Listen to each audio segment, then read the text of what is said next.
Greetings and salutations, people of the world. Once again, it's not Wednesday, but I'm doing my video for the week, but that's just no one else's. It doesn't really matter what day I do it on, no one cares. At least you're getting one a week, you know.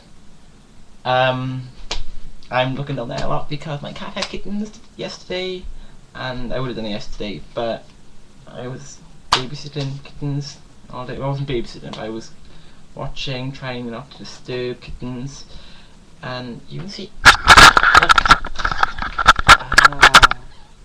Right. See, Princess. The grey one's called Chewy.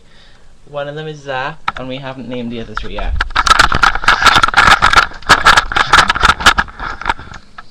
My sister named Chewy after Chewbacca. I named Zap after Elizabeth Wurtel's cat. I haven't actually read any of Elizabeth Wurtel books, but one of the girls I'm living with, Rosie, she's one of my best friends.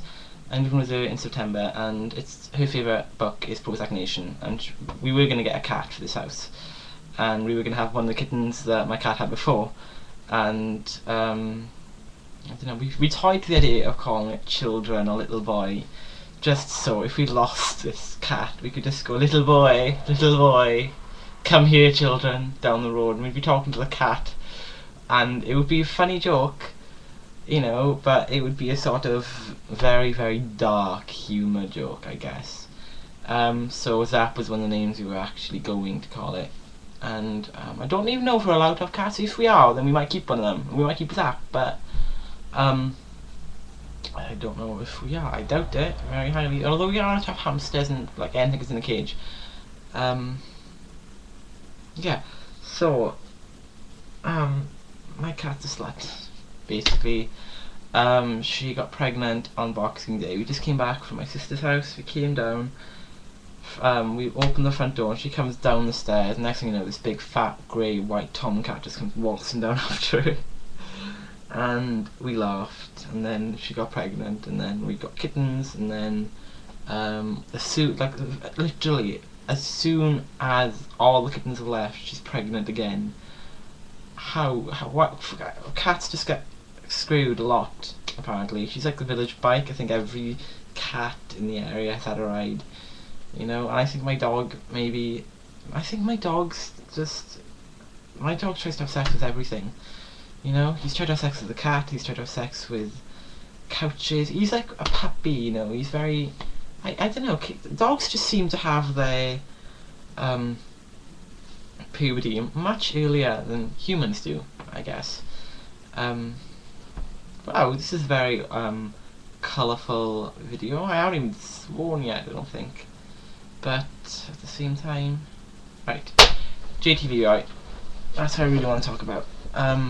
Again, I haven't actually read any of his books, but it just made me laugh. I bought one of his movies and one of his books on Amazon the other day, and the movie came today, and I borrowed one of the other books off my friend, but I still haven't had the book that the movie's based on, and I want to read the book first, so I'm going to have to put off watching it. And basically, J.T. Leroy was the epitome of the modern fraud or fake or whatever you want to call it. Basically, early 90s, he released his first book, Sarah, and you know, basically it wasn't his first written book. His first written book was The Hardest People Above All Things. But anyway, Sarah and later The Hardest People Above All Things were apparently autobiographical or semi-autobiographical at least. They were novels about J.T. Leroy's life growing up, and his mother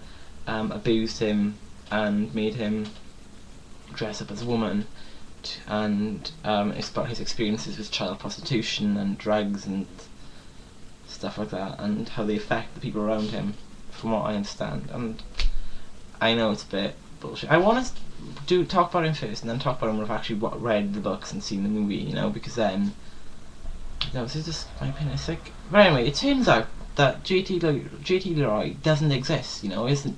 The actual author is this woman called Laura Albert, and whenever J.T. Leroy is appearing in person, like at a book signing or whatever, it's not actually Laura Albert, it's like some woman, Savannah something or other. It's like Laura's like sister-in-law dressed up as this boy, and it just makes you think, right?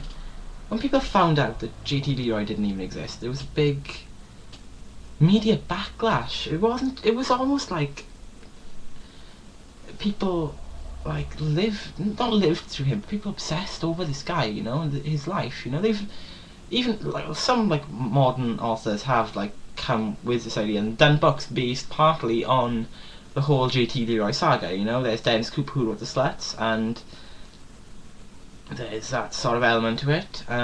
Savannah, what's her name, did autobiography based on her experiences pretending to be JT Leroy. And you know, there's a CSI episode even, you know, and it just makes you think people can get so caught up in something and then it's just a spectacular work of fiction. You know, it's not even like a book, it's just like you're creating a person and people actually believe in it. That's like the biggest fiction you can think of, you know? I mean, as far as fakery goes, I think everyone is fake to a certain extent, you know? Especially modern days, because you have the internet and you have so many different forums to present yourself with, you know? It's in the olden days you could be yourself completely, but these days there's so many different places you can be a different aspect of yourself, you know? Like I've been told that in person I'm quite ditzy and I come off as quite unintelligent and quite stupid, which I'm not, you know? And every time people find out that I'm smarter than they are, I've got a higher IQ than they have, I think it's like, I don't know what my IQ is, or you know, I pass more exams than they have or whatever, or I'm fluent in 2 languages. They always seem really surprised, you know, but when I talk online, you know, like on forums or whatever, I can come off as a bit arrogant because a lot of how you present yourself is based on like things and who you're with and gestures and stuff, and you know, online I think I am the same person, you know. I don't go out of my way to hide anything, you know. I've never given a fake photo of myself, but I think online you're more free to be yourself, I guess. But people, you know, not even that, you're free to be whoever you want because no one knows who you are. You can pretend to be someone else, you know. When I'm talking online, if I'm on a forum or a blog or whatever, right, I give my honest opinions, you know, and I like to think people respect that, you know, but unfortunately, you know, people have been talking about me. It's like people who I know online and in person, a lot of them have thought that I'm a big, you know, liar and I'm like faking who I am and my personality, and I'm not, you know. I think that you can lie to however you want. You can't lie to yourself because yourself is the only person you can never get away from, you know. It's like I don't care. I have my opinions. Yeah, they're different from your opinions. Everyone's got something different. How to say, right? But at the same time, you know, people have to respect everyone else. You know, we're missing out on respect, and that's why there's all these people and they pretend to be someone else completely. You know, and with JT Leroy, yeah, it's a pen name. You know, you get loads of people write under pen names. You know, Stephen King had Richard Bachman, and there was that whole thing. But with the case of JT Leroy, it's because there's a difference between inventing a pen name and inventing a whole life story for a pen name, you know, and that's what it is with fakery. A lot of the time, people invent a whole other person and give them a life story, you know, give them their own thoughts and feelings and opinions, and that's when it starts to get out of control, you know. As far like Chris Crocker, do you think Chris Crocker is really that in love with Britney Spears? Come on.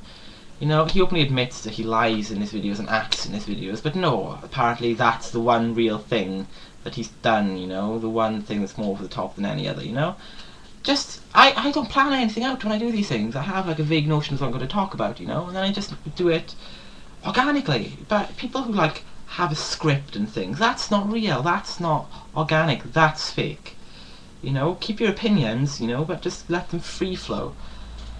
And I'm running out of time, rapidly, as it seems. Yeah. Fake, bad. Real, good. Opinions, good. Making life stories, bad, but good fiction.